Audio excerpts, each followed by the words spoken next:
Welcome to the RuleBook. I'm your host, Alex Palmer, and I'm the queen of learning things the hard way so you don't have to. On this podcast, we're talking about the mistakes I made and the lessons I learned along the way to create the rules I now live by. On each episode, we're going to be discussing a new rule, how it came about, why I created it, and how you can apply it in your own life. So let's get into it. Welcome to episode number 8. You can see I'm in a new space, and I also have another human being with me. This is my first guest ever. So let's give a welcome to Daniel Napolitano. Hello. Thank you for being here. Thank you for having me. Of course. Danny is an actor. He's a singer. Are you a songwriter too? Yeah. Songwriter. No. And he is a martial arts 2-time world champion. And I got that right because we were struggling with that originally because it is a mouthful to explain Danny. Full disclosure, Danny and I went to acting school together like 500 years ago, I think. And a half. Yeah, Yes. but we really did not know each other in Alex school. was way too cool for me in acting school. She would walk around flowing her hair, and I remember she would walk in the hall, and I would say, "Hi, Alex," and then she would keep walking. So These are all lies. So we're off to a great start. You have done a lot since I first met you back in acting school. Yeah. You moved to LA. You bit. have a song out. Yeah. So talk to me. What have you been up to, Danny? Bouncing back from the pandemic like everybody else. Yeah. I go back and forth from LA and New York a lot, so these next couple of months I'll be in New York. Back where I belong. I'm from here, born and raised. Yes, that's also why you're a guest.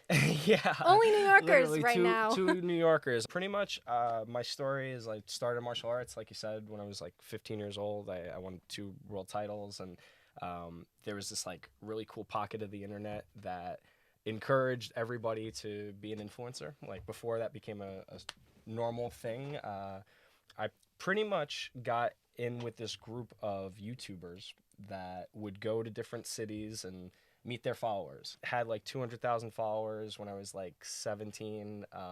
Had to deal with Gap. Got hacked. It all got deleted. Oh my God. Yeah. And by the time I met you, I was like bouncing back from that. Yeah. More or less. Okay. If you had to pick one thing, like out of that whole list, what's your first love? My first love, commercials. Quick day. So acting? Oh yeah, for sure. I think I would say martial arts, honestly. Really? Yeah, because Okay. there's so much like good lessons from that carried over into the arts for me. Yeah. I think, as you know, anybody that does this, you got to be a little bit insane, and you got to have Yeah. somewhat of a backbone to navigate through this. And I like that. I feel like that should be a rule. yeah, have a backbone. episode. Rule number 1: have a backbone. if No. you- Rule number 1, you have to be insane. Oh yeah. That's all right. like That's a good first rule. That's like just a given. you know? Yeah, I think you do have to be insane to go into the arts, like Yeah. because there's not a lot of money to be made, especially initially. No, There's a lot of competition. Yeah. And there's why a lot wouldn't of you wanna put yourself- nepotism. yeah. So like Well- everything's kind of working against you. Yes. And you got to be a narcissist in your own way. I guess. Gotta I love don't yourself know. so I feel like much that- artists have to be like empaths, really. Yes. Eventually become an empath. Maybe. For a kid like me that started off with all that like attention, I definitely got into it for the wrong reasons. Oh, okay. yeah, it For the took me a- girls and like Yeah, for the babes, obviously. yeah. That's why I'm here now. Right. You're But doing great, Danny. thank you. I'm working. Amazing. Yeah, so I moved out to LA in 2019. As soon as I got adjusted, I literally got into a car accident that like put me out for a few weeks, and then as Oh soon my as God. I got better, I looked on the news and said lockdown for It 3 was weeks, COVID. and yeah, so that was that. That sucks. And that's when I like all this downtime. Acting was very dry, and Yeah. everybody I know. was faking like they were still busy and everything. Yeah, and- I'm doing a self-tape. Yeah. And like, no, you're fucking not. You're Like- practicing a monologue and you're fucking filming yourself. But doing okay. background work and like showing off Yeah, the set and exactly, shit. exactly. Can I swear on this? Of podcast? course. Yeah. Okay. Good. Because Yeah. I tend to. What do you think you learned like thus far? I know you're like still early on in your acting career because you are like, how old are you? I'm 26. You're 26. Okay. Yeah, I feel so about to 100. me, that's a baby. Yeah, I know. But It's all right. no, I I'm think an you're old soul. okay. Yeah. Me too. But I think you're like you're in the thick of it. Like I feel like this is a time when I learned a lot of my own lessons and like I went through like literal shit. So like everything was just an uphill battle. Yeah. So has that been in your experience? Like what's been like the most challenging part of like it can be from acting or like for me, like growing up I was always in different friend groups, like drastically different than each other, which is like really great for character building, but something that I struggled with for a long time was the opinions of people that I held close to me. Yeah, right. No, malfunctioning. Like I said, getting into it for the sake of attention really drove me for a lot of years. So anytime somebody wasn't approving of my choices, because I wanted to be like the jack of all trades. Like I was really, and I still am, like encouraging that to be part of my brand. Like I'm the athlete and then I'm the actor. Threat. Yes, I want to be the most threats, the biggest threat that's out there. I like that too as a rule. Yeah, be the biggest threat you can be. All this content on the internet about embracing this time of your life, I'm kind of running with it. And even outside of the arts too, I like the first thing that they taught us in Strasbourg, at least for me, was get used to not acting, which I always thought that was like a peculiar. I was like, well, what the hell am I here for, you know? Right. But it's true with life. It's a heart monitor, and you gotta just embrace the down. And when you're down in the arts, for me, I would move on to like building like a marketing agency or like freelancing. I worked in a woodworking factory. I teach karate, you know, like typical actor shit. Just hustler shit. Yeah. You know, like you just got to keep grinding. As cliche as that is, this is not going to be one of those podcasts. When did it turn that you realized, oh, I'm doing these things for attention and oh, these people's opinions are carrying too much weight on my back? Like what did you have a specific like aha moment where you realized like, actually, I need to take my power back from these people? Yeah. Well, I would say that's still like somewhat of a fight. I think. Well, yeah. I mean, that's normal for everybody. I think like we all say we don't care what other people think of us. Yeah. But we kind of do. I definitely do. I wear it on my side. I don't pretend to like not. Okay. I absolutely value the opinions of people that I love. But I think to answer your question was when I lost my social media. Like having a platform at a young age is like a lot of pressure on the brain. It's a lot of like, oh my God, I'm so special. And then when you take that away from somebody, it becomes like, oh, you lose your identity? Yeah. For some reason, our generation, I'm going to say our just because I'm going to. Are you a millennial? Yes, I am. Matter of fact, I'm not Gen Z, I'll tell you that much. Hell no. Put in the comments below if you think Danny's a millennial or a Gen Z. I'm 50 years old as far as I'm concerned. Our generation, for some reason, encouraged or like was really against the idea of being normal. And I get what they mean. Like everybody is supposed to feel special, but our, generation throw in a little bit of this became like professional narcissist, and it became like this integral part of us. And I don't know, that fall from grace, like really made me reevaluate, like, do I even like acting? And then I realized I did. Putting a smile on somebody's face or making them feel something in the moment, like really spoke to me. I like the idea of distracting people from their day. I don't know. It's just something I've always... I totally relate to that because like growing up, the one thing that I could do to like control any aspect of like other people around me, such as like my family or my mom, was to make them laugh. Yeah. So like to be entertaining, to like change their mood, that there's like a lot of power in that. Yeah. And so I think that is why I gravitated towards like being an entertainer, performer, whatever. And a good one at that. Yeah, and hopefully like, and that's why I like comedy too. Yeah. Mostly, yeah, because there's so much power in being able to like put a smile on someone's face. That sounds so fucking cheesy.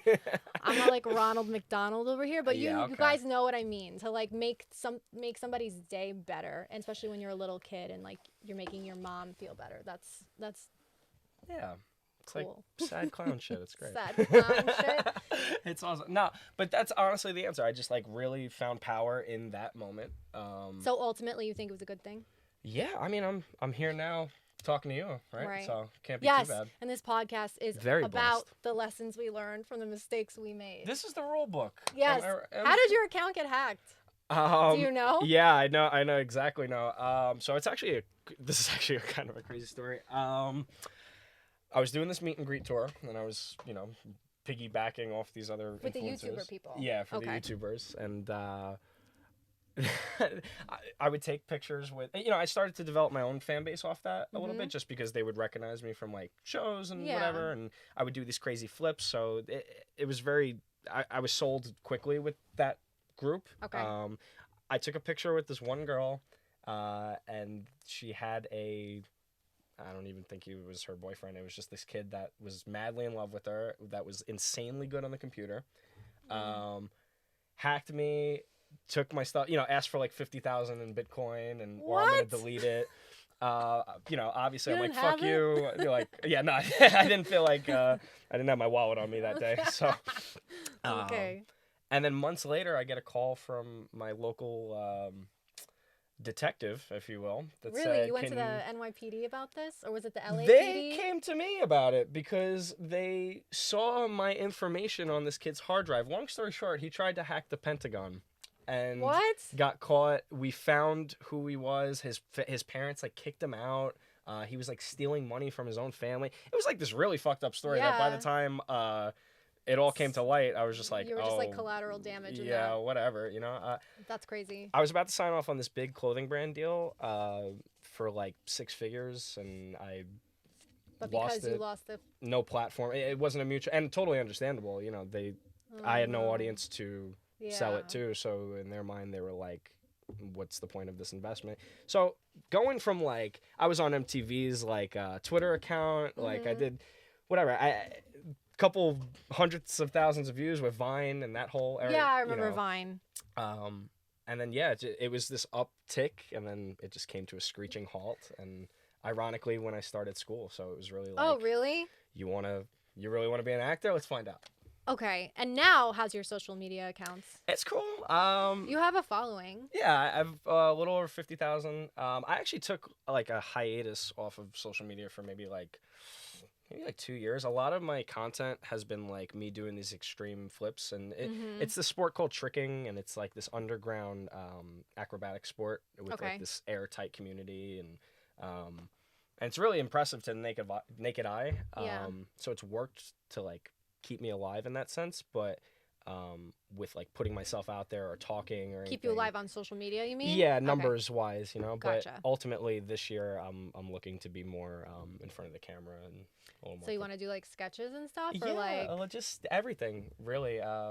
My family owns a pizzeria, so we're thinking about doing a little cooking show and stuff. Oh, just fun. A little bit of everything, you know? Yeah, like, why not? We're in that age where why not? Yeah, you just gotta record. Just like document everything. Because I watch those videos on TikTok too, and it's like the social media strategist girls, and they're like, everything is content. So, like literally. I think that's a trap in itself too, though. That's personally, also, like the whole like posting 3 times a day for 7 days a week. That's just like burnout. To build their platform more than actually like TikTok. The reason why it got popular really was because everybody got this like influx of traffic, and it made everybody feel special. Right. And then once TikTok got big, they essentially rug pulled that, and now everyone's fighting for the algorithm, as you know. I imagine you understand quite well. I know.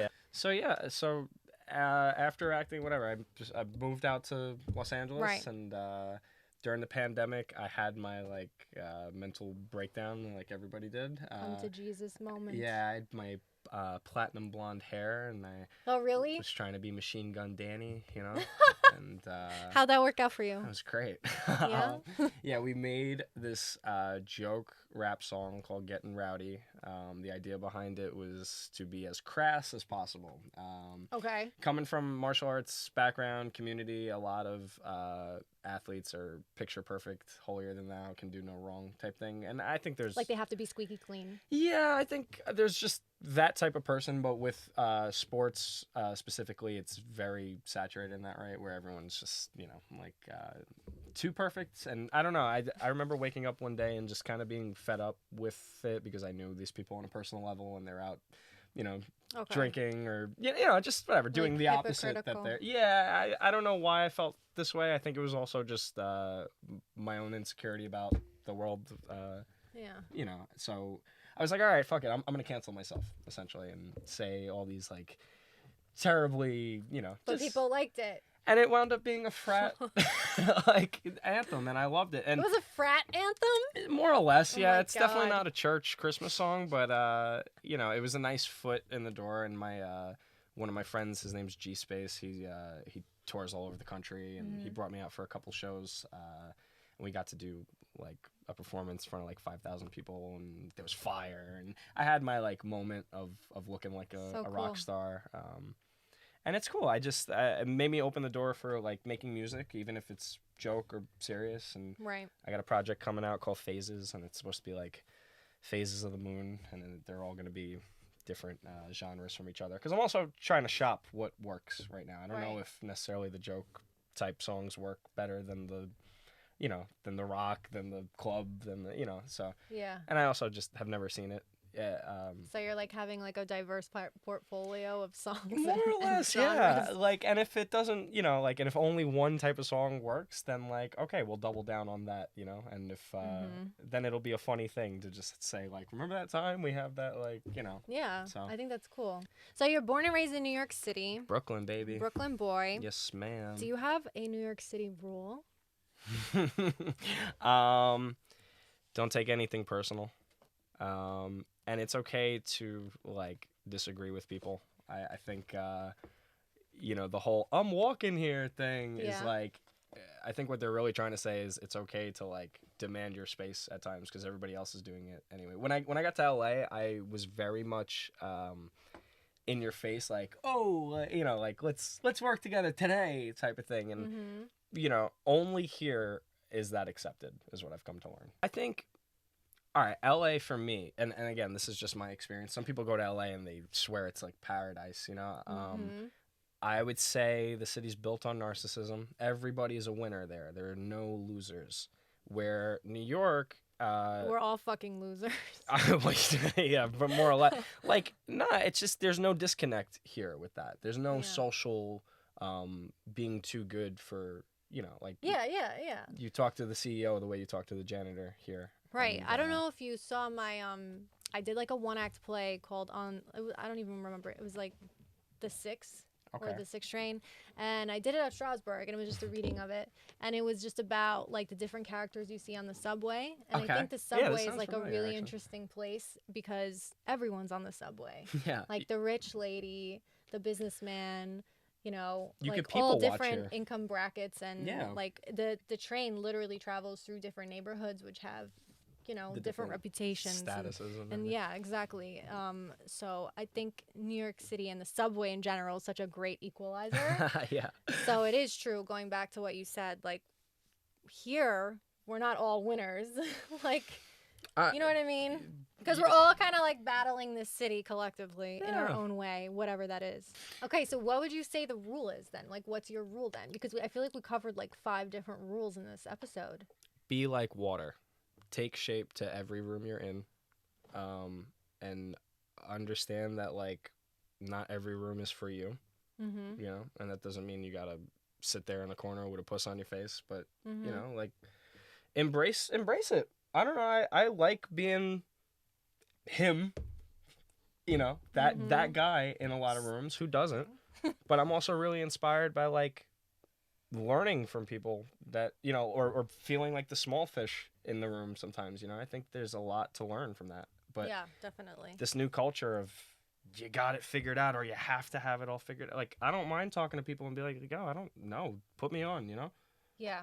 I don't know if that Was is it a was rule, but Khloe Kardashian? She was like, if I'm the smartest person in the room, I want to be in another room.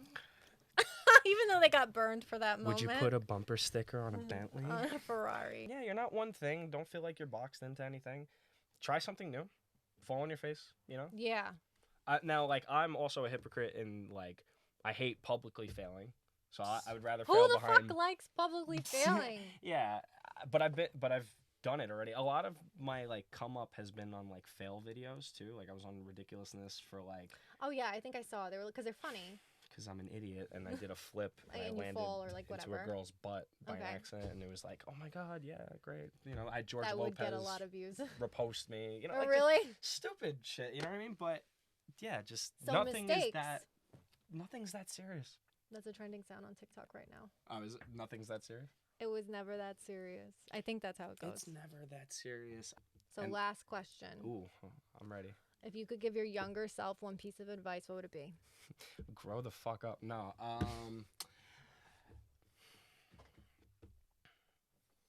It would probably be you're doing just fine. Aw. Yeah, I think I was really hard on myself like in the teen years, and I always felt like I needed to prove a point, and I never really knew what that point was. It was always just kind of like, look at me, look at me. Okay. And I even have friends in my circle that still have that perception of me, like they think I'm this like attention hungry like thing, and rightfully so, honestly. But yeah, just I would think I would give myself a pat on the back a little bit more. Oh. No. That makes sense. I don't give myself any credit to this No. day. No, and you shouldn't, but What? You should never give yourself credit Not too until much it's time credit. to, you know? I mean, you have to be kind to It's yourself. like charging your phone. Like if you're at That's 90%, it's not really time to plug it in. Not yet. I guess. If you want to be extra, sure. Yeah. But when it's like 5%, 10%, it's time. you have to plug it in. Right. You know, that's not the time to start making FaceTime calls and take 100 Snapchats, you know? And I think, although that's a metaphor, it's absolutely true. That's what I think. Facts. Facts. Facts. Bars. Okay. Thank you so much Thank you for having coming me. on the podcast. You did amazing. Thank you. Yes. Okay, guys. So you know the drill. Follow me at Serious Actress on all my social medias. Follow Danny too. Plug At yourself. Daniel Napolitano. It's the rule book. Yes, this is the rule book. I have new episodes every Monday, so come back. She'll tell have a friend. cooler guests, I promise. I'll have a better guest next week. Way better. Just kidding. It might just be me. But tell a friend to check out the rule book. Bye, guys. Like, subscribe. Goodbye. Like and subscribe. Bye.